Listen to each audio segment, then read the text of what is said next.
ॐ नमः सिद्धेभ्यः। ॐ नमः सिद्धेभ्यः। ॐ नमः सिद्धेभ्यः।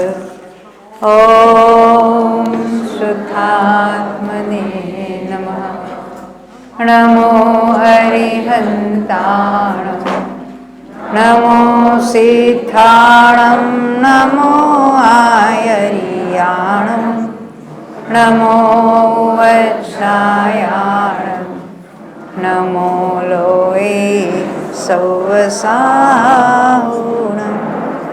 नमिऊण अभयनन्दिं सुदसायरपारगिन्दनन्दिगुरुं वरवीरनन्दिनाहं पयडीनं पच्चयं वोच्छम्। आचार्य श्री नेमिचंद सिद्धांत चक्रवर्ती ने गोमटसार कर्मकांड ग्रंथ की रचना की है। उसी के आधार से पंडित टोडरमल जी ने सम्य ज्ञान चंद्रिका भाषा टीका ढूंढारी भाषा में लिखी हुई है और उसका जो हिंदी अनुवाद है उसकी बात हम यहाँ देख रहे थे। यहाँ अपना विषय है आश्रव अधिकार। तो आश्रव अधिकार में जो हम प्रत्ययों की यानी बंध के यानी आश्रवों के कर्म के आने के कारणों की चर्चा करें, जो पुद्गल के भी परिणाम है और जीव के भी परिणाम है। तो हम इसकी बात करते हुए ये जो उत्तर प्रत्यय हमने देखे थे, मूल प्रत्यय तो गुणस्थानों में देख लिए, उत्तर प्रत्यय में इसके भेद, उसकी भी चर्चा पहले हमने गुणस्थानों में की विस्तार से, और अब मार्गणाओं में भी हम विस्तार से देख रहे थे। एक प्रश्न है, मन परे ज्ञानी मनुष्य के मन में स्थित रूपी पदार्थों को जानते हैं, तो वे संगी तिर्यंच पंचेंद्रिय के मन में स्थित रूपी पदार्थों को जान सकते हैं क्या? बिल्कुल जान सकते हैं। देव हो गए उनके भी जानेंगे, तो नारकी के मन की बात जानेंगे कि नहीं जानेंगे? वो क्या उनके वो एरिया में है, उनकी जो क्षेत्र की मर्यादा है उसमें नहीं हो गए यहाँ की। हाँ हाँ, उनकी जो है कितने एरिया तक जानते, तो 45 लाख योजन तक। ढाई द्वीप कहने से गोलाकार है, परंतु शास्त्र में वृत्ताकार का निषेध किया है। चौकोर रूप 45 लाख योजन बाय 45 लाख योजन। तो मनुष्य जो क्षेत्र है उसके कोने में स्थित कोई हो गए तिर्यंच, मनुष्य तो नहीं जाएंगे, उनको भी जानते हैं। गोलाकार नहीं है, मन परिज्ञानी का क्षेत्र तो चौकोर आकार लिया है, गोलाकार का निषेध किया है, वृत्ताकार का। अभी दूसरा एक मत आता है गोलाकार वाला, परंतु स्पष्ट शब्दों में लिखा है वृत्ताकार नहीं होता। फिर भी कहीं कहीं शास्त्रों में किसी में उन्होंने वृत्ताकार बिल्कुल गोल करके भी बताया है। हाँ, परंतु हमें मूल पुस्तक के आधार से चलेंगे तो 45 लाख योजन इतना समझना। अभी जहाँ जिस पुस्तक में है दौला में वगैरह उसका वर्णन है, वहाँ से आप समझ। में जो जीव है उनके मन का जानेंगे,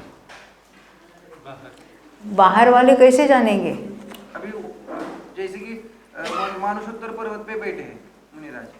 हाँ, देखो इनका क्या कहना है, मानुषोत्तर पर्वत बैठे वहाँ से 45 लाख योजन का जानेंगे?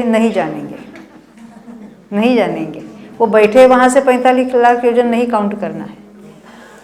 45 लाख योजन वाला जो एरिया है, कहीं पर भी बैठे हैं उतने क्षेत्र में जानते हैं, केवल वो 4 कोण वाली बातें जानेंगे। हाँ, यानी मनुष्य लोक के अंदर केवल वो चतुष्कोण उसमें इंक्लूडेड है, बस इतनी बात है। तो ये तो हो गया प्रश्न।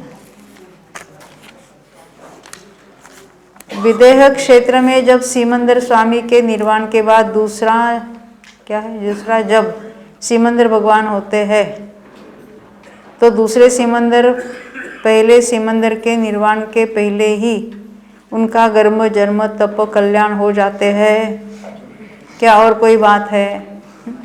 होते होंगे, पर उनके सामने, उनके प्रत्यक्ष एक तीर्थंकर के सामने उस एरिया में तो दूसरे तीर्थंकर नहीं होते। हाँ, उसकी कुछ अलग एरिया होती होगी, क्योंकि विदेह भी एक एक मेरु संबंधी 32 विदेह है। एक विदेह में 4 होते हैं, एक मेरु संबंधी 4 विदेह है, क्योंकि उसके जो पूर्व पश्चिम में जो होते हैं ना, पूर्व में दक्षिण और उत्तर, पश्चिम में दक्षिण और उत्तर, इसलिए 4 में 4 32 विदेह होते हैं एक मेरु संबंधी। और हमारे जो है सीमंदर है, जुगमंदर है, बाहु है, सुबाहु है। अभी उनके एग्जैक्ट कौन से विदेह उसमें से है उसका मेरे तो पढ़ने में नहीं आया है, तो मैं उस पर कुछ निर्णय पूर्वक नहीं कह सकूँगी आपको। हाँ, उसके पहले उनके हो भी जाएंगे, क्योंकि बीच में कितना अंतराल हो सकता है उसका जो क्वेश्चन तिलय परिणति में शायद आया होगा आपके पढ़ने में कहीं, तो पता नहीं। लेकिन एक साथ 170 होंगे तो एक साथ 170 होते ही है ना, तो सब जगह एक एक हो गए। कैसे सब जगह हो गए? जो विदेह कितने हैं टोटल, देखो 5 मेरु है, हर एक मेरु के पूर्व में और पश्चिम में विदेह क्षेत्र है, बीच में वो भद्रसाल वगैरह छोड़ दो। और उसमें भी क्या है, नदी के उत्तर में, नदी के दक्षिण में, नदी यहाँ पश्चिम में भी, नदी के उत्तर में, दक्षिण में, इस तरह से एक मेरु संबंधी 32 विदेह है। तो ऐसे 5 मेरु संबंधी 32 गुणा 5 160 हो गए, और 5 भरत क्षेत्र जुदे जुदे हैं और 5 ऐरावत जुदे जुदे हैं। तो सर्वत्र एक एक तीर्थंकर कहीं विराजमान है, तो उसकी अपेक्षा 170 तीर्थंकर युगपत एट ए टाइम हो सकते हैं। जब अपने यहाँ अजितनाथ हुए थे दूसरे, तब सब जगह एक एक तीर्थंकर हुए थे। हाँ, तो उनके कल्याण में पहले हुए होंगे ना एक साथ ऐसे? होता ही हो ना, बीच में इतना तो पूर्व कोटि का अंतर तो जाएगा नहीं, बीच में थोड़ा अंतर जा सकता है, परंतु वो कोई अन्य जो वो 32 या 8 में से कोई अन्य होगा, हो सकता है, हो सकता है। 170 एक साथ ही हुए ना, 170 एक साथ हुए, पर उनका जन्म एट ए टाइम थोड़ा ही हुआ, आगे पीछे हुआ, करोड़ पूर्व में आगे पीछे हो सकता है ना, नहीं समझे? अभी ऐसा कहना आता है कि जैसे कि अभी 20 तीर्थंकर है, तो एक 20 तीर्थंकर और निर्वाण को प्राप्त होंगे, तो अगले 20 तीर्थंकर वहाँ आएंगे। वो वही तो मैं कह रही हूँ, पर उसी मंगलावती में है क्या, कौन से क्षेत्र में, उसमें डिफरेंस हो सकता है कि नहीं हो सकता? ये मिनिमम जो हर समय रहने वालों के नाम वही है, बस इतना ही। परंतु उसी एरिया में, जैसे यहाँ पर हमारे कहाँ हो गए, अयोध्या में जन्मे और वहीं जन्म होना चाहिए, थोड़ी जरूरी है। एक तीर्थंकर के सामने तो दूसरे तीर्थंकर नहीं हो गए।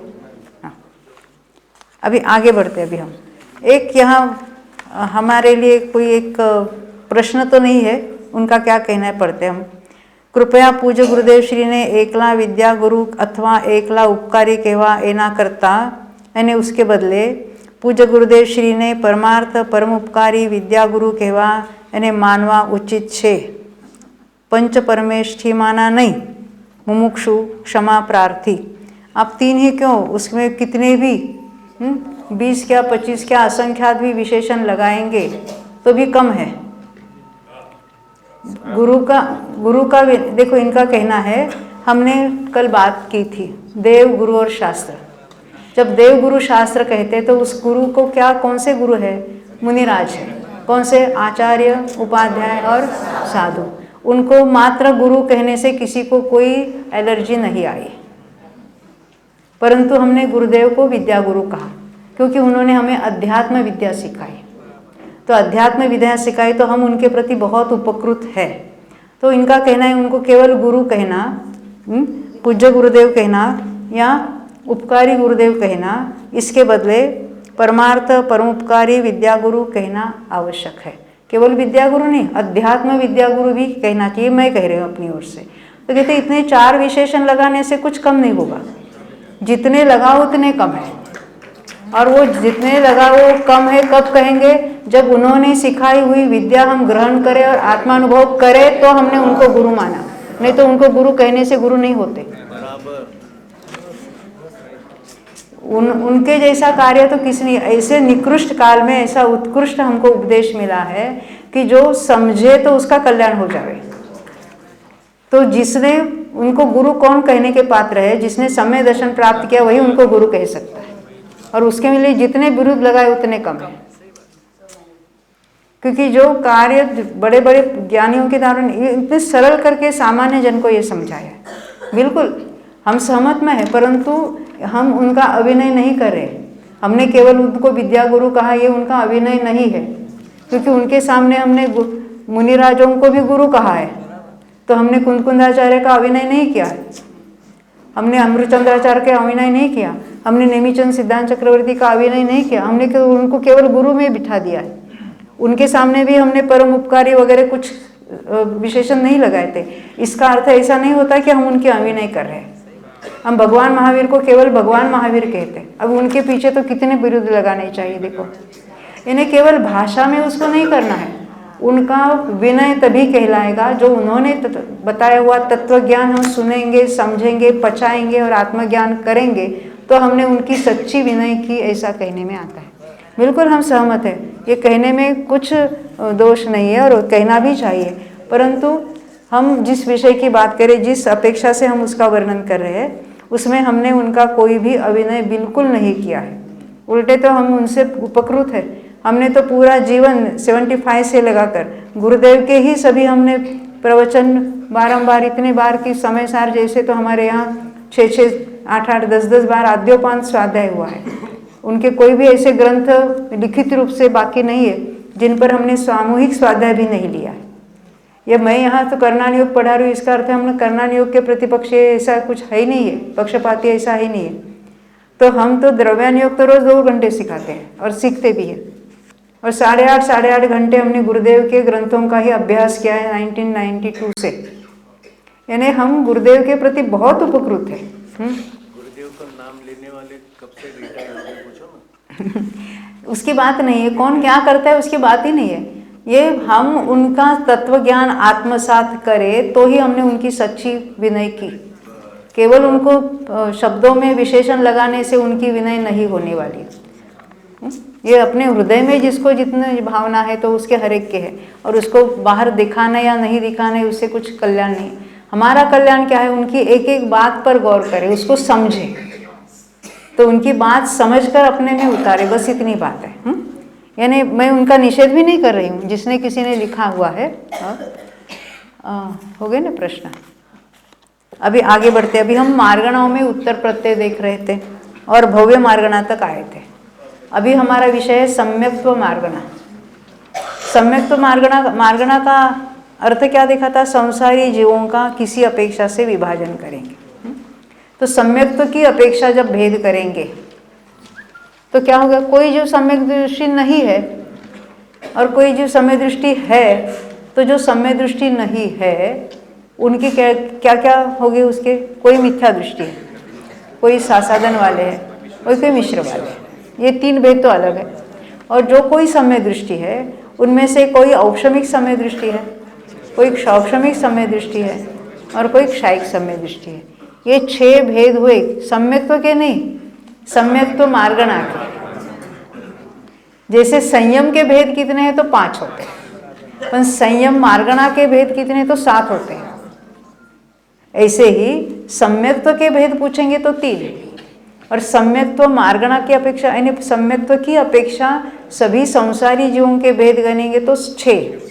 समझ में है यहाँ तक बात। अभी हम इसको देखते हैं। तो सम्यक्त्व मार्गणा में पहले सम्यक दृष्टियों की बात उठाई, तो औपशमिक सम्य दृष्टि। औपशमिक सम्य दृष्टि समझते हैं? देखो सम्यक दर्शन होता है, यानी उसके पहले मिथ्या दृष्टि था ना, अब वो मिथ्या दृष्टि का गुणस्थान पहला, तो उसको अनादि का मिथ्या दृष्टि सबसे पहली बार सम्यक्त्व प्राप्त करता है, तो उसको औपशमिक सम्यक्त्व होता है। यानी मिथ्यात्व का और अनंतानुबंधी का उपशम करके वो तो ऊपर के गुणस्थानों में जाता है। कोई जाता है चौथे में, कोई जाता है पहले से 5वें में, कोई जाता है पहले से 7वें में। अब उसके लिए जो कंडीशन है उसकी चर्चा नहीं करेंगे हम, इतनी बात अभी ख्याल में रखो। तो ये चौथे वाला हो या 5वें वाला हो या 7वां वाला 6ठा 7वां करता रहेगा औपशमिक के काल में ही, तो इसको क्या कहेंगे, औपशमिक सम्यक्त्व। ये औपशमिक सम्यक्त्व का काल अंतर्मूर्त ही रहता है, उसके बाद उसका सम्यक्त्व बना रहे तो उसको कहेंगे वेदक सम्यक्त्व। वेदक क्यों कहा, ये जो मिथ्यात्व एक ही प्रकृति थी ना पहले से अनादि से, सम्यक दर्शन होते ही उसमें से ही उसका अनुभाग घटकर 2 प्रकृतियां और तैयार होती। मिथ्यात्व का अनुभाग घट गया, उस सम्यक मिथ्यात्व, उस परमाणु को अभी हम उनको क्या कहेंगे, सम्यक मिथ्यात्व। उससे भी और अनंत गुना अनंत वहाँ घट गया, उसको कहेंगे सम्यक प्रकृति। अब जो सम्यक तो बना रहता है तो सम्यक प्रकृति का उदय होने लगता है। मिथ्यात्व और सम्यक मिथ्यात्व सत्ता में पड़े रहते हैं, तो सम्यक प्रकृति का उदय ऐसा है कि उसका अनुभाग ऐसा हीन हुआ है, मिथ्यात्व में से बना था पर उसका अनुभाग इतना हीन हो गया है, अभी वो सम्यक्त्व को यानी उसका घात नहीं कर सकता, सम्यक्त्व का घात नहीं कर, सम्यक्त्व बना रहे और सम्यक प्रकृति का उदय होते रहे, तो उदय को उदय होते रहने को ही वेदक कहते हैं, उसका नाम है वेदक सम्यक। अब कोई जीव ये वेदक समय दृष्टि है तो पहले जो मिथ्यात्व में से सम्यक्त्व में आया था वो पहली बार आता है तो औपशमिक समय दृष्टि था ही था। फिर ऐसा कोई जीव मिथ्यात्व में भी चला जाए फिर दोबारा उसको मान लेते अंतर्मूर्त में सम्यक्त्व होगा तो भी वो वेदक सम्यक्त्व होगा, फिर दोबारा अभी उपशम नहीं होगा, अभी उसके कारण में जने नहीं जाएंगे। तो ऐसा उपशम सम्यक्त्व तो पहली बार हुआ, बाद में वो गिर गया, फिर वेदक सम्यक्त्व तो हो सकता है कभी भी मिथ्यात्व में से डायरेक्ट। अभी ऐसा जो वेदक समय दृष्टि है वो जब कर्मों का क्षय करेगा, कौन से, वो सभी अभी उसके पास तीन है, मिथ्यात्व है, सम्यक मिथ्यात्व है, सम्यक प्रकृति है, अनंतानुबंधी चार है। इनका जब क्षय हो जाता है तब उसको कहेंगे क्षायिक समय दृष्टि। अब वो जो कभी मिथ्यात्व में नहीं आ सकता, उसने उसका नाश कर दिया है सत्ता में से, तो उसको कहेंगे क्षायिक समय दृष्टि। तो औपशमिक समय दृष्टि कौन कौन से गतियों में पाए जाते हैं, ये मेरा प्रश्न है। चारों गति में होते हैं। और वेदक समय दृष्टि वे भी चारों गतियों में, और क्षायिक समय दृष्टि, हाँ प्रश्न है कुछ, चारों गति में कैसे हम देखते हैं। क्षायिक सम्यक्त्व की प्राप्ति कौन करता है, तो मनुष्य करता है। कौन सा मनुष्य, कर्मभूमि का मनुष्य, वो केवली शुद्ध केवली के पादमूल में वगैरह वगैरह, तो उसने क्षायिक कर दिया। तो क्षायिक करने के बाद अगर आयु बांधता है तो देवायु बांध कर देव में जाएगा। ये हो सकता है कि क्षायिक हुआ तो आयु बांधने की जरूरी नहीं है, अगर वो चरम शरीरी है, उसी भव में मोक्ष जाने वाला है, तो क्षायिक सम्यक तो किया, उसी भव में मोक्ष चला गया, एक ही भव में चला गया। दूसरा कोई ऐसा होगा तो पहले उसने आयु बांधी है, किसकी, नरक की। अच्छा, श्रेणी के राजा सबको पहले याद आते हैं तो पहले नरकायु बांध ली है, बाद में उन्होंने सम्यक तो प्राप्त किया। आयु जो जिस भव संबंधी आयु बनती है वो कभी भी बदलती नहीं है, वो कम ज़्यादा हो सकती पर बदलती नहीं है। तो उन्होंने बाद में सम्यक तो प्राप्त किया, बाद में उन्हें क्षायिक सम्यक तो भी, वो तीर्थंकर प्रकृति भी बांधी पर क्षायिक हुए, तो क्षायिक हुए उस कारण वो सम्यक तो लेकर गए, कहाँ गए, पहले नरक में, क्योंकि आयु बाद में घट गई वगैरह, आपको मालूम है वो स्टोरी। तो जिन्होंने पहले नरकायु बांधी है उनको सम्यक तो हो सकता है, क्षायिक सम्यक तो भी हो सकता है। और अगर वो सम्यक तो लेकर नरक में जाएंगे तो क्षायिक होगे तो ही जाएंगे। अगर कोई ऐसे भी जीव होते हैं कि जिन्होंने पहले नरकायु बांधी है, बाद में उन्होंने सम्यक तो प्राप्त किया है परंतु क्षायिक नहीं किया, तो नरकायु बांधी तो नरकायु नरक में जाना ही जाना है, तो उनका क्या होगा, हाँ, मिथ्यात्व में जाकर वो चले जाएंगे। नरक में जाने के बाद वो सम्यक तो प्राप्त कर सकते हैं दोबारा। एक बात ये हुई। अब क्षायिक समय दृष्टि की दूसरी बात, ये भोगभूमि में भी क्षायिक समय दृष्टि पाए जाते हैं। तो वो कैसे है कि किसी जीव ने, यानी मनुष्य ने पहले मनुष्यायु बांधी, तो मनुष्यायु तो बांधी, मनुष्यायु, कोई मनुष्य अगर मनुष्यायु बांधते हैं तो नियम से वो मिथ्या दृष्टि ही है, क्योंकि सम्यक दर्शन होने के बाद मनुष्य जीव है वो देवायु ही का बंद करेंगे। ये सब सिमंदर भगवान के पास जाने वालों को याद रखा कि मनुष्य मनुष्यायु बांधते हैं तो मिथ्या दृष्टि है, बराबर है। अब वो सम्यक तो प्राप्त कर सकता है कि नहीं कर सकता, बिल्कुल कर सकता है, उसमें कोई रुकावट नहीं है।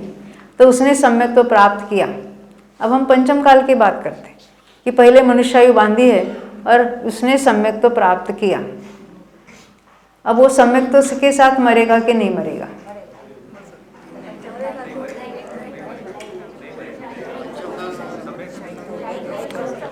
अब उसको क्षायिक हुआ नहीं है पंचम काल में, तो अगर क्षायिक के साथ सम्यक तो के साथ मनुष्य में जाना है तो उसको क्षायिक होने की कंडीशन है। तो क्षायिक होकर वो जघन्य हो या मध्यम उत्कृष्ट जहाँ जिसकी आयु बांधी वहाँ चला जाएगा।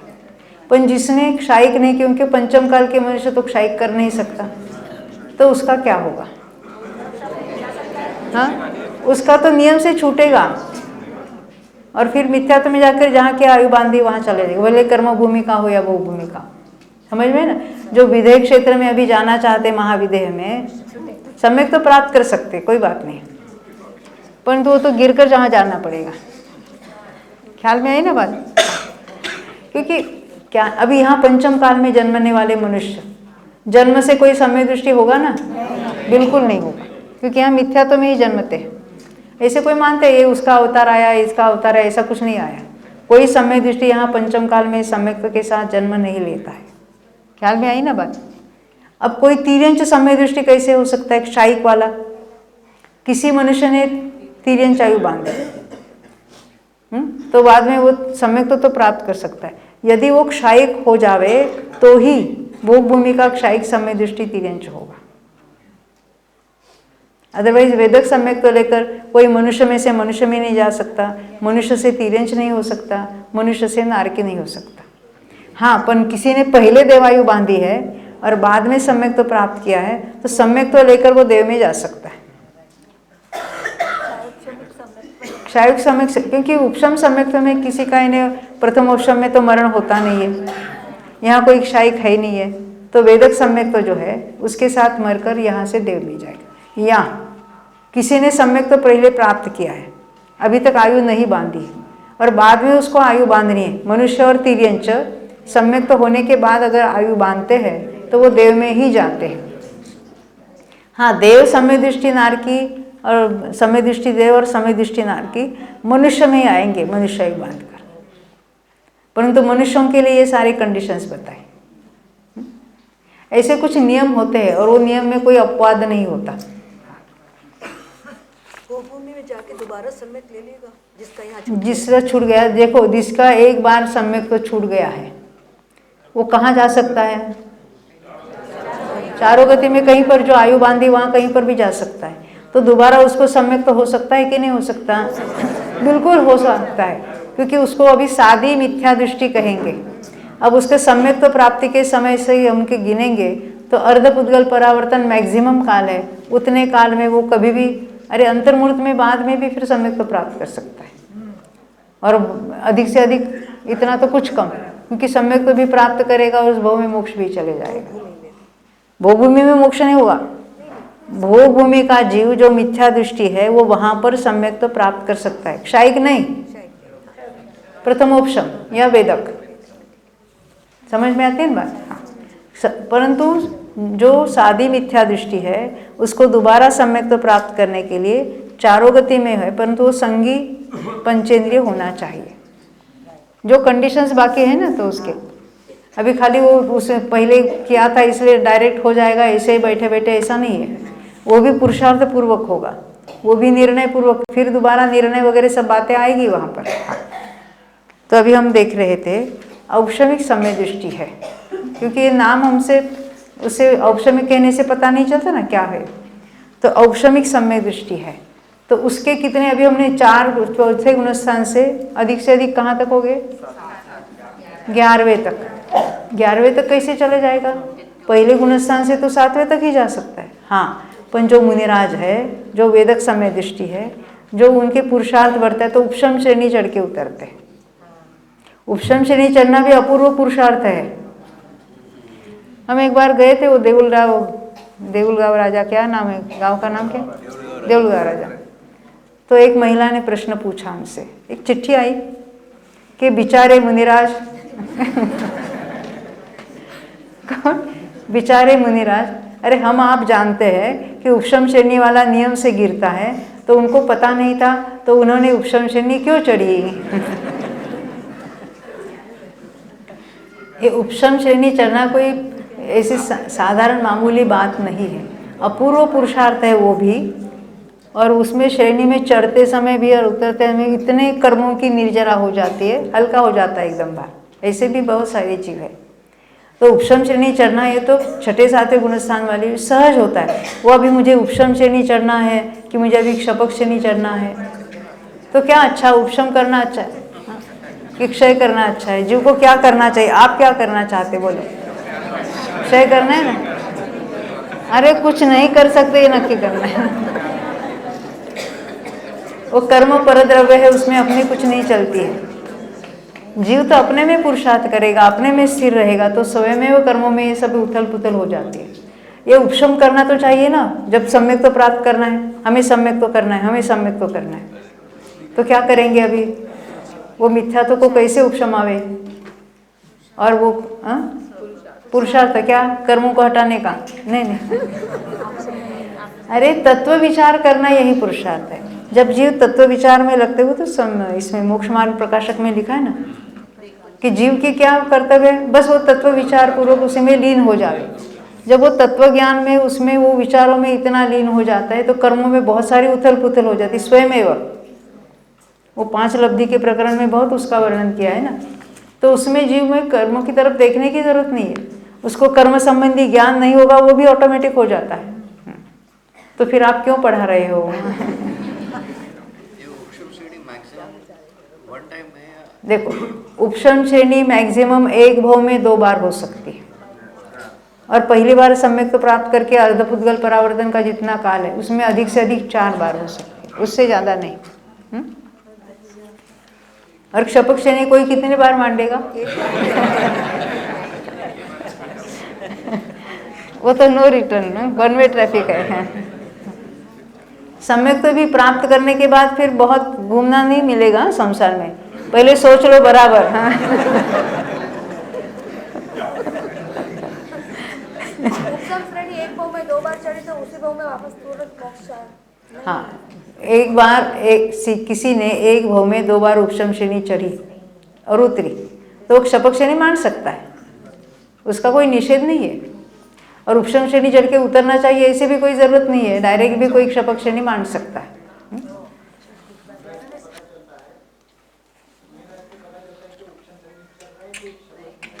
नहीं नहीं, ऐसे वो तो अपने अंतरंग में आत्मा का वेदन कर रहे हैं, वो कौन सी श्रेणी क्या है, बस पूर्ण वितरागता हुई, बस इतनी बात है। उनका प्रश्न है मुनिराज को पता चलता है कि मैं उपशम श्रेणी चढ़ रहा हूँ कि क्षपक श्रेणी चढ़ रहा है? बिल्कुल नहीं, वो तो बस आत्मा के आनंद का अनुभव कर रहे हैं, और क्या है, पूर्ण वितरागी हुए हैं तो कैसा सुख होगा उसका अनुभव कर रहे हैं। ये सारे हम आगम से इसका ज्ञान करते हैं। और वेदक समय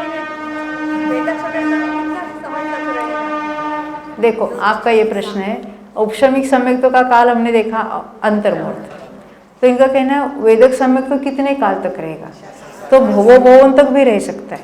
मिनिमम कितना रह सकता है? किसी को अंतर्मुहूर्त तक वेदक सम्यक और छूट गया, मिथ्यात्व में गया, ये हो सकता है। उसके गुणस्थान कौन से है?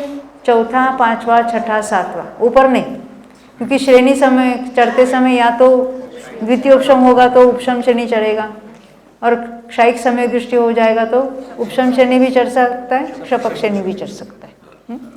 तो ये हमने देखा था कि वेदक सम्यक्तों का अधिक से अधिक का, तो वेदक सम्यक्तों के साथ एक भाव से दूसरे भाव में जा सकता है। मनुष्य है, वेदक सम्यक्तों लेकर देव में गया, देव है वो वेदक सम्यक्तों लेकर मनुष्य में आया, फिर वो मनुष्य है वो तो अभी वो तिर्यंश में जाएगा ना बीच में। अभी सम्यक्तों के साथ अगर मनुष्य आयु बांधता है तो देवायु, और देव आयु बांधेगी तो मनुष्य की, तो मनुष्य देव मनुष्य देव। महावीर भगवान के जीव को समय दर्शन कौन सी पर्याय में हुआ था? सिंह की, यानी तिर्यंश थे, वो तिर्यंश ने देवायु बांधकर वो देव में गया। फिर उसके बाद के सारे भव कैसे थे? तो देव फिर मनुष्य, फिर देव में मनुष्य, देव मनुष्य, ऐसे थे कि नहीं? और मोक्ष कौन सी पर्याय में हुआ? देव की, मनुष्य। यहीं पर 14 गुणस्थान होके आगे बढ़ते इस तरह से। तो वेदक सम्यक तो अनेक भवन तक चलता है, तो उसका मैक्सिमम काल कितना है? तो 66 सागर, 66 सागर। सागर समझते हैं? नहीं, एक सागर में 10 कोड़ाकोड़ी पल्य होते हैं। ये सब कौन से? अद्धा पल्य, अद्धा सागर है, जो आयु वगैरह नापी जाती है या जो एक काल बताया जाता है। यहाँ जब हम सागर या पल्य कहेंगे उसके पीछे का उसका विशेषण क्या? अद्धा पल्य, अद्धा सागर। तो 10 कोड़ाकोड़ी पल्यों का एक सागर होता है। तो ये पल्य क्या होता है? हाँ हाँ, खड्डा खड्डा करना। तो कितना बड़ा लंबा चौड़ा खड्डा करना और गहरा करना? हाँ, 1 योजन बाई 1 योजन, 1 योजन डायमीटर।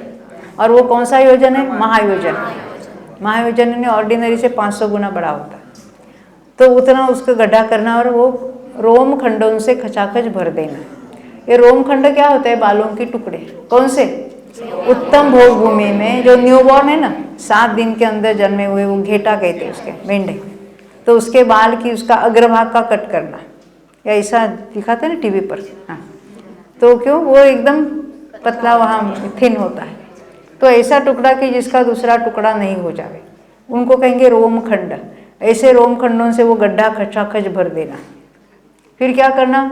100 साल के बाद एक उसमें से निकालना। वो 46 डिजिट कुछ इतने होते हैं उसमें रोम खंड। तो उसमें से वो एक निकालना, फिर 100 साल के बाद दूसरा। तो सब खाली होने के लिए कितने वर्ष लगेंगे? वो जो हमने डिजिट्स बताए उसमें और 100, हाँ, परंतु वो वर्ष संख्यात हो गए, पर समय कितने हो गए? समय असंख्यात हो गए। एक बात, वो तो व्यवहार पल्य है, उसमें कुछ हम नहीं गिनते। अब ऐसे व्यवहार पल्यों को, उसमें जितने हमने देखे थे ना रोमखंड, उनको असंख्यात करोड़ वर्षों से गुणा करना। वर्षों से यानी वर्षों के समयों से।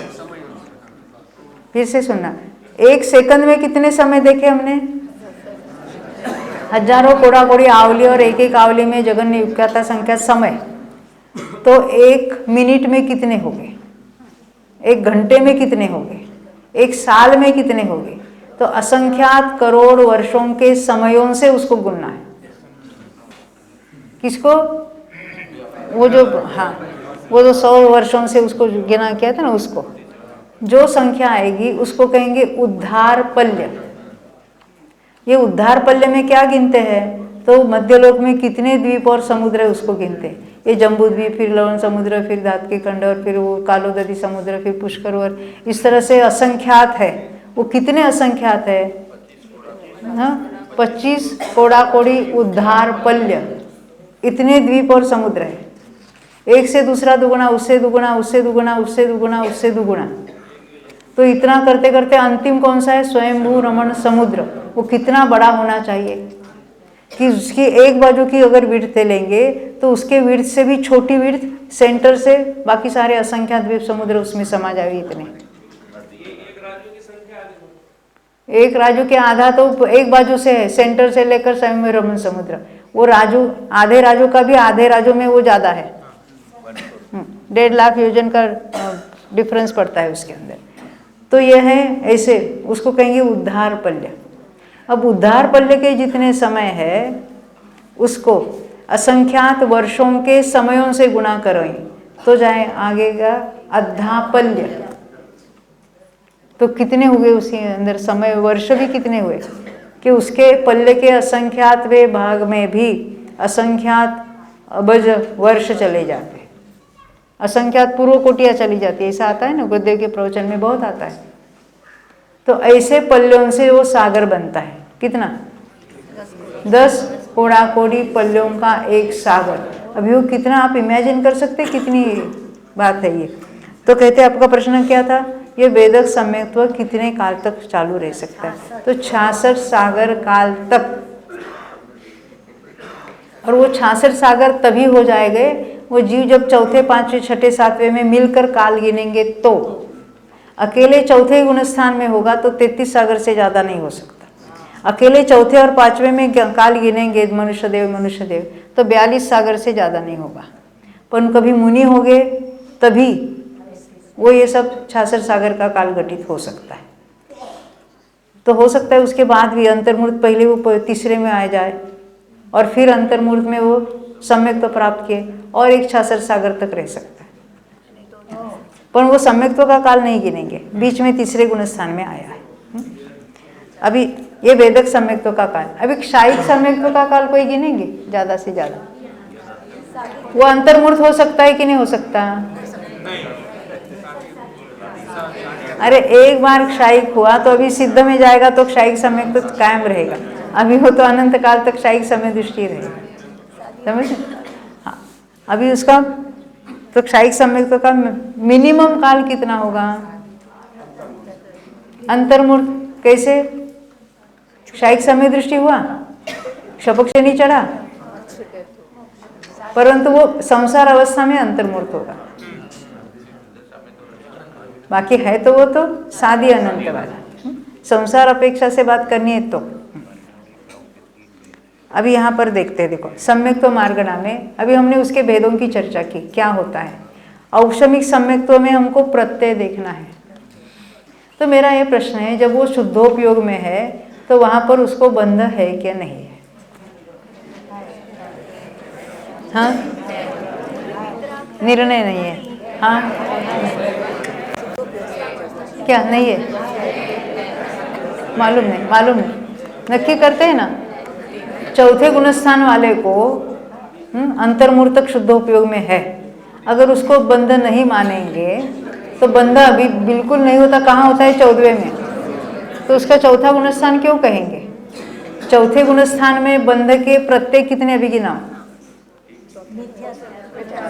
मिथ्या तो नहीं है और अनंतानुबंधी नहीं है, बाकी अविरति है ना। आप कहेंगे शुद्धोपयोग में किसकी हिंसा कर रहे हैं? अरे पण उसका तो त्याग ही हुआ है नहीं, उतने कषाय चोकड़ी का अभाव नहीं है, नहीं समझे? उसका त्याग यानी केवल बोल के त्याग नहीं होता है, उतनी अंतरंग में स्थिरता ही होनी चाहिए। जैसे वो आश्रव का द्वार खुला रहता, ऐसा लिखा है ना, उसका अर्थ क्या है? जब तक उसका शुद्धोपयोग पूर्वक यानी सम्यक पूर्वक उसका त्याग नहीं होता है। त्याग कहने का अर्थ है उसके उतनी कषाय चोकड़ी का अनुदय होना चाहिए, तब उसको त्याग कहेंगे। केवल बाह्य में व्रत रहने को उसका त्याग नहीं कहते हैं। तो तब तक उसकी अविरति चल रही है, जब तक शुद्धोपयोग पूर्वक ऊपर के गुणस्थान में नहीं जाता तब तक उसका वो प्रत्यय यानी उसका आश्रव भी है और उसके कारण होने वाला बंध भी चल रहा है। जैसे आश्रव का द्वार खुला रहता, मालूम नहीं है? जैसे मोबाइल ऑन करके बैठते हैं प्रवचन में, उस जमाने में 4 ही आश्रव थे या प्रमाद सहित 5 थे। आज के जमाने में हमारे 6ठा आश्रव चालू हो गया और उसका द्वार हमेशा खुला रहता है। न जाने हमारे कोई इम्पोर्टेंट कॉल आ जावे तो, जो अपने से कोई अन्य इम्पोर्टेंस लगता है तो उसका आत्मानुभूति और आत्मा की बात कहाँ रुचिपूर्वक सुन रहा है? क्यों? वो हम विदेश जाते थे ना, वहाँ तो बोर्ड लगा रहता है, ये इसमें वॉशिंगटन में भी, जिसके मोबाइल की रिंग बजेगी उसके $50 यहाँ मंदिर को देना है। आप कितना नक्की करते? कहाँ गए ट्रस्टी हमारे? 100 रखना है, अच्छा। चलो चलो, तो यहाँ क्या देख रहे थे हम? औक्षमिक सम्यक कोई भी जो है शुद्धोपयोग में भी जिस गुणस्थान में है उतना उसका वहाँ बंध है। वहाँ राग नहीं कर रहा है ना, पण शुद्धोपयोग में वहाँ शुभोपयोग कहाँ है? अरे वो सारा अबुद्धिपूर्वक में चला गया। अबुद्धिपूर्वक किसको कहते हैं? बुद्धिपूर्वक यानी वो जीव के ज्ञान में आवे, वो बुद्धिपूर्वक। जैसे हम आप अभी बुद्धिपूर्वक शास्त्र का स्वाध्याय कर रहे हैं तो बुद्धिपूर्वक में हमारे शुभ भाव चल रहे हैं, पर अबुद्धिपूर्वक में भी उस समय भी कुछ ना कुछ चल रहा है, ख्याल में? ऐसे ये शुद्धोपयोग, शुभोपयोग और अशुभोपयोग बहुत स्थूल उसकी जो टर्मिनोलॉजी उसके शब्द है, क्योंकि उस जीव के अपने ख्याल में आया ऐसे स्थूल। जैसे हम शुभोपयोग यानी कि स्थूल हिंसा, झूठ, चोरी, कुशील आदि के परिणाम नहीं है तो हम क्या कहेंगे? वो शुभोपयोग वाले। ये मोक्षमार्ग प्रकाशक में कितना विस्तार से लिखा है ना।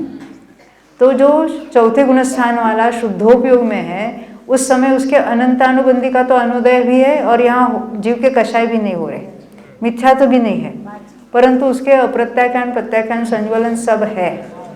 भले उसके अबुद्धिपूर्वक में है पर उस सब का उदय भी चल रहा है, उससे बंध भी चल रहा है। तो चौथे गुणस्थान के योग्य बंध वहाँ पर भी होगा। हाँ, जब अशुभ उपयोग लग रहा है चौथे गुणस्थान का, जो तरतमता से जो कर्म बंधेगी उससे अपेक्षा कुछ डिफरेंस होगा। जैसे जब शुद्धोपयोग में है तो मान लेते वहाँ पर भी साता असाता दोनों का बंध होता है।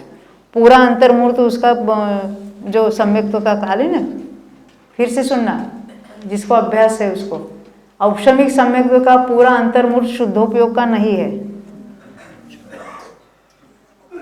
उसमें भी वो शुभोपयोग में आ जाएगा, क्योंकि वहाँ पर भी उसके साता असाता स्थिर अस्थिर वो सारे शुभ अशुभ प्रकृतियाँ जो बदलने वाली है वो बनती रहती है।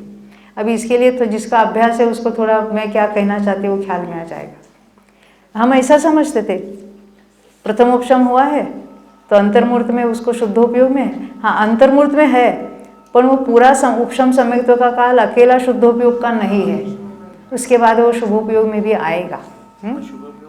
अशुभोपयोग में भी आएगा, परंतु अभी उसको हम गौण रखते हैं। नहीं तो अभी थोड़ा तो सुनने दो लोगों को। तो औपशमिक सम्यक्त्व के प्रत्ययों की चर्चा करते हैं। प्रत्यय ने क्या, वहाँ आश्रम यानी बंध के कारण। तो अभी औपशमिक समय दृष्टि कहाँ से कहाँ तक है, चौथे से लेकर 11वें तक। तो जहाँ मैक्सिमम हो गए वहाँ उसको गिनना है, और बीच वाले भी छठे वाले जो हो गए आश्रम उसको भी गिनना है। पर औपशमिक सम्यक्त्व के साथ आहारक का योग होता है कि नहीं होता, हमने 4 बातें एक समय नहीं बताई, नहीं होगी तो उसको छोड़ना पड़ेगा। तो अभी क्या नहीं होता है, औपशमिक सम्यक्त्व को मिथ्यात्व नहीं होगा, और अनंतानुबंधी नहीं होगा, और क्या नहीं होगा, आहारक दिख नहीं होगा। औपशमिक समय दृष्टि वाले को छठा गुणस्थान होगा कि नहीं होगा,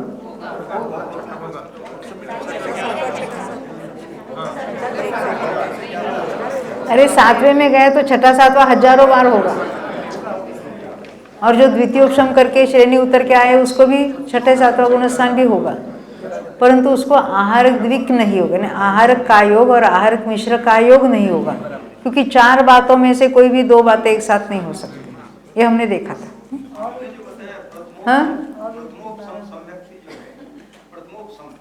हाँ, और उसको बीच में शुभ अशुभ भी हो जाता है, लेकिन उसको अबुद्धिपूर्वक नहीं मानेंगे। शुद्धोपयोग में अबुद्धिपूर्वक नहीं माने, अबुद्धिपूर्वक है शुद्धोपयोग में। वो काल में बाद में तो बुद्धिपूर्वक भी हो जाएगी ना, बुद्धिपूर्वक सुनने चले जाएगा, क्यों नहीं होगा। वो कोई जीव अनंतानुबंधी सासाधन में क्यों गिरता है, शुभोपयोग से क्या अशुभोपयोग से। अनंतानुबंधी से उदय हुआ तो उसके परिणाम बिगड़ गए कि नहीं बिगड़ गए, गिर गए पूरा। पण पूरा गिरने के पहले उसकी जो विशुद्धि यानी संक्लेश की ओर बढ़ा कि नहीं बढ़ा वो।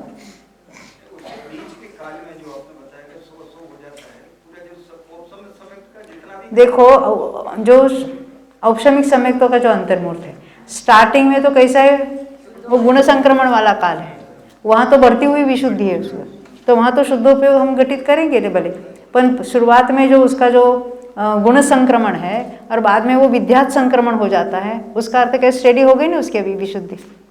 तो वहाँ पर उसके दोनों ही, और वहाँ कौन कौन से कर्म बनते हैं उसकी अपेक्षा आप घटित कर सकते हैं।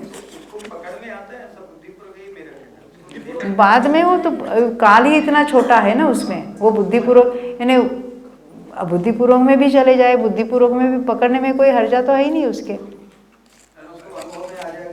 अनुभव में तो क्या है, अनुभव में तो आनंद का अनुभव कर रहा था, फिर आनंद जो शुद्धोपयोग में से बाहर आएगा तो आनंद का वो कम हो जाएगा ना, वो तो अभी नहीं रहेगा।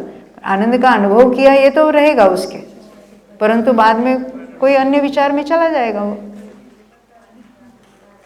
यानी हम केवल वो हिंसा झूठ चोरी ऐसे कोई जो बड़े स्थूल रूप से ऐसे परिणाम होते हैं ऐसी बात नहीं लेना है उसको फिर शुद्धोपयोग का काल क्यों कहते हैं? आपने कहा ना शुद्धोपयोग में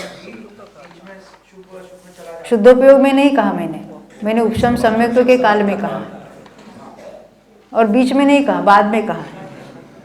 शुरुआत में शुद्ध, आप शब्दों को उल्टा पुल्टा मत समझना, नहीं तो कहेंगे उज्ज्वला बहन ने ऐसा ही कहा था, ऐसा मत कहो। हाँ, और जो भी सुना है आगम से उसको परफेक्ट बनाओ। हाँ, केवल सुनने से भी नहीं हो सकता है ना, मेरे बोलने में कोई गलती हो जाए, कभी ऐसा हो जाए, स्लिप ऑफ टंग भी होता है, कोई मेरे भी बुद्धि में नहीं आए तो ऐसे कोई गलती होती है, तो आगम से प्रमाण करना है।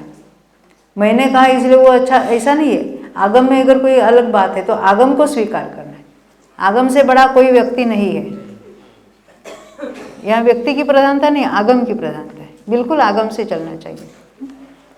तो अभी औपशमिक सम्यक्त्व से बाहर निकलना है ना, वेदक करना है ना अभी। हाँ, आपका प्रश्न। हाँ हाँ, औपशमिक सम्यक्त्व में क्या क्या नहीं है, तो सम्यक दृष्टि है तो मिथ्यात्व नहीं है, पण चौथे वाला औपशमिक सम्यक तो है, तो अविरति सभी है ना, सभी अविरति है।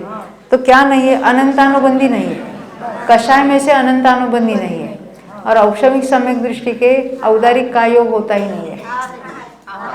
सॉरी, आहारक कहना, आहारक और आहारक मिश्र होता ही नहीं है। किसको? देखो, आर का प्रश्न है कारमान का योग हो सकता है कि नहीं है? प्रथमोपशम सम्यक दृष्टि को नहीं होगा, पर जो द्वितीयोपशम यानी श्रेणी चढ़ के उतरा है, उतर के वो छठे गुणस्थान तक आया है, छठे सातवें या कहीं उतरते समय कहीं भी मरण हो जाए तो क्या कहेगा? देव में जाएगा, उसका द्वितीयोपशम तब भी चल रहा है। तो देव में वैक्रिक मिश्र के काल में वो द्वितीयोपशम में से वेदक सम्यक दृष्टि हो जाएगा। तो वहाँ औदारिक मिश्र भी होगा। औदारिक मिश्र नहीं होगा। औदारिक मिश्र क्यों नहीं होगा? देखो देखो, कोई भी जीव प्रथमोपशम सम्यक्त्व में मरता ही नहीं है, तो देव प्रथमोपशम सम्यक्त्व प्राप्त कर सकता है। अगर वो उपशम सम्यक्त्व के साथ मनुष्य में आता तो औदारिक मिश्र में उसको हो जाता, पर ऐसा तो हो सकता नहीं है। वैक्रिक मिश्र में है कि नहीं है? क्यों? द्वितीयोपशम के साथ वहाँ देव में जाता है, और वैक्रिक मिश्र के काल में ही वो द्वितीयोपशम से वेदक सम्यक दृष्टि होता है, इसलिए वहाँ पर है। वैक्रिक में है कि नहीं है? क्योंकि देव स्वयं औपशमिक सम्यक तो प्राप्त कर सकते, तो वैक्रिक में भी है। औदारिक में है कि नहीं है? होता है, मनुष्य तिर्यंच भी औपशमिक सम्यक तो प्राप्त कर सकते, इसलिए मनुष्यों में भी है। समझ में आती है ना बात? किसमें है और किसमें नहीं है हमने देख लिया। तो प्रत्यय इसमें औदारिक मिश्र भी नहीं है। किसमें? औपशमिक सम्यक तो जो है ना, आहारक के दो, हाँ आहारक के दो नहीं है, मिथ्या तो के नहीं अनंत। यानी आपका यही प्रश्न है, औपशमिक सम्यक्त्व के काल में औदारिक मिश्र भी नहीं होगा, ये कहना है ना आपको? बराबर है, औदारिक मिश्र भी नहीं होगा। नहीं, पर 46 लिखे ना यहाँ पर, अनंत 4 2 6 5 11, यहाँ 11 ही स्वीकार किया है। औपशमिक सम्यक्त्व में औदारिक मिश्र नहीं होना चाहिए। हाँ,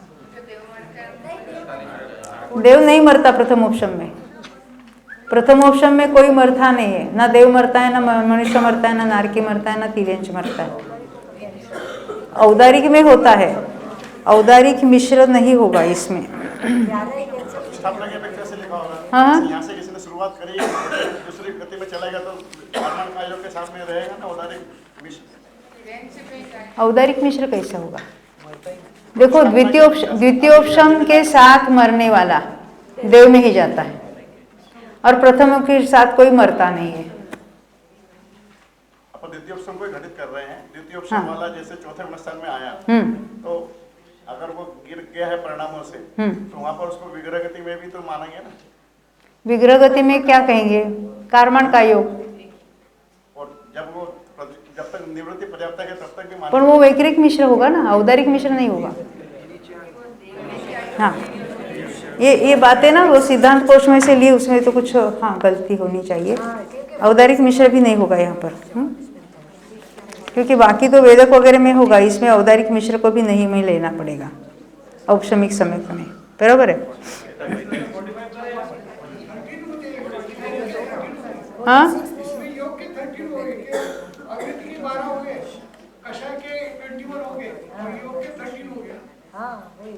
हाँ योग के 13 हो गए ना, परंतु औदारिक मिश्र भी नहीं है ना यहाँ पर। 11 ही जाना चाहिए। हाँ, 11 होने चाहिए, यानी उसमें 45 हो गए। देखो, मिथ्या तो 5, अनंतानुबंधी 4, आहारक द्विक 11 होगा, है ना, और औदारिक मिश्र भी उसमें नहीं होगा। हाँ,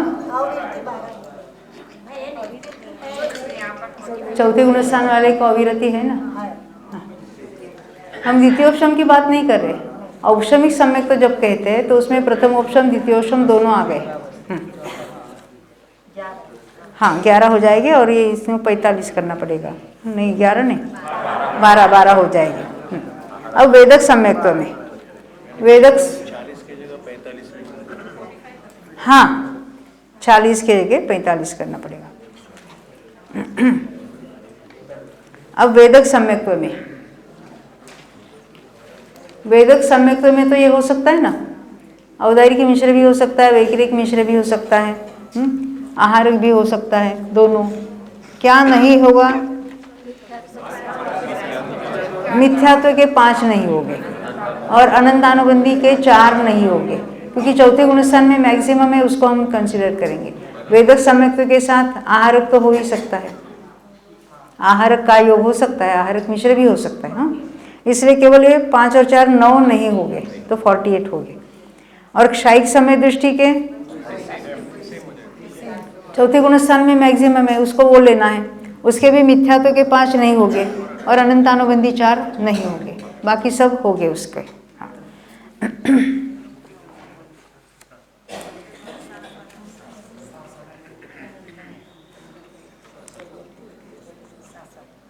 स्त्रीवेद होगा कि नहीं होगा? ये भाव से बात है ना, द्रव्य की बात नहीं है यहाँ पर। हाँ भाव से बात है, क्योंकि वो तो 90 गुणस्थान तक होता है, हमने देखे ना, वेद तीनों ही वेद 90 तक होते हैं। अब बात है सासादन की। सम्यक दृष्टि उनके तीनों ही वेद हमने देख लिए। अब सासादन समय दृष्टि जो है, सासादन का अर्थ है गुणस्थान कौन सा है? दूसरा है। अनंतानुबंधी है कि नहीं है? उसी के उदय से आया ना, सम्यक्त्व से भ्रष्ट होकर अनंतानुबंधी के उदय से वो दूसरे में आया है, परंतु वहाँ मिथ्यात्व अभी नहीं उदय हुआ है, तो मिथ्यात्व के 5 वहाँ नहीं है। और आहारक द्विक तो होते ही नहीं नीचे के 5 गुणस्थानों में, तो वो 2 भी नहीं है, बाकी सब है कि नहीं है? हाँ। वैकृतिक मिश्र है कि नहीं है? किसकी अपेक्षा? देवकी के नरक की?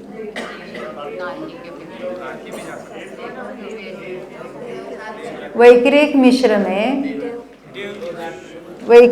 में सुनो, फिर सासादन में वैकृतिक मिश्र में कौन सा यानी कौन सी गति रहेगी? सासादन वाला मरकर नरक में नहीं जाता, तो उसमें देव ही होगी केवल। तो कितने हो गए? मिथ्या तो 5 और आहारक द्विक नहीं है, तो कितने हैं? 7 नहीं है, 50 है। अब मिश्र ने तीसरा गुणस्थान, तीसरे गुणस्थान में क्या नहीं है? मिथ्यात्व के 5 नहीं है, और क्या है? अनंतानुबंधी नहीं है, और बाकी क्या नहीं है? मिथ्यात्व के सम्यक मिथ्यात्व के साथ कोई मरकर अन्य भाव में नहीं जाता, तो कारमान नहीं होगा, औदारिक मिश्र नहीं होगा, वैकृतिक मिश्र नहीं होगा, आहारक द्विक भी नहीं होगा। तो क्या क्या नहीं है? मिथ्यात्व नहीं है 5, अनंतानुबंधी 4 नहीं है, आहारक द्विक नहीं है, औदारिक मिश्र भी नहीं है, वैकृतिक मिश्र भी नहीं है, और कारमान भी नहीं। 14 गए ना, तो 43 रह गए। मिथ्यात्व के तो हमने देखे ही थे, मिथ्यात्व गुणस्थान, ये जो देखो ना मिथ्यात्व है, ये सम्यक तो मार्गना की अपेक्षा ये जो भेद है, और बाकी जो हमने मिथ्या दृष्टि के गुणस्थानों में देखे ही थे, तो वहाँ पर भी कितने देखे थे? आहारक द्विक बिना 55 देखे थे, यहाँ पर भी 55 समझने रहे। तो अभी देख लेते, हमने सम्यक तो मार्गना की अपेक्षा बात देखी थी ना यहाँ पर। यहाँ हमने कुछ औपशमिक सम्यक दृष्टि के 46 के बदले 45 देखे थे, है ना? क्यों? औदारिक मिश्र भी नहीं होगा, क्योंकि औदारिक मिश्र की अवस्था में उसको सम्यक तो होता नहीं है, ना प्रथमोपशम ना द्वितीयोपशम, तो ये 45 समझना। वेदक समय दृष्टि के लिए 48, क्योंकि इसके कारमान और मिश्र का योग भी हो गए, तो जो यहाँ हमको नहीं लिए थे वहाँ यहाँ ले लेना। यहाँ वैकृतिक मिश्र को लिया था, यहाँ तो औदारिक मिश्र कारमान उसको भी ले लेना है। क्षायिक सम्यक्त्व में हाँ 48 उतने हो गए। सासादन में 50, यानी ये सासादन में अनंतानुबंधी का उदय है, परंतु मिथ्यात्व 5 का नहीं है और आहारक द्विक का नहीं। मिश्र में 43, क्या क्या नहीं है? मिथ्यात्व नहीं है, अनंतानुबंधी नहीं है, आहारक द्विक नहीं है, और वो कारवाण और मिश्र 2 वो भी नहीं है। मिथ्यात्व में तो 55 है, तो हमने बहुत बार बिल्कुल याद किया था।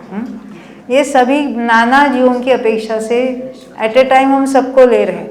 एक जीव के इतने नहीं हो गए एट ए टाइम, समझ में आती है ना बात। तो एक जीव की अपेक्षा बात हम बाद में करने वाले हैं, अभी तो नाना जीवों की अपेक्षा देख ले रहे। अभी संगी मार्गणा, संगी मार्गणा की अपेक्षा जीवों के भेद करने हैं।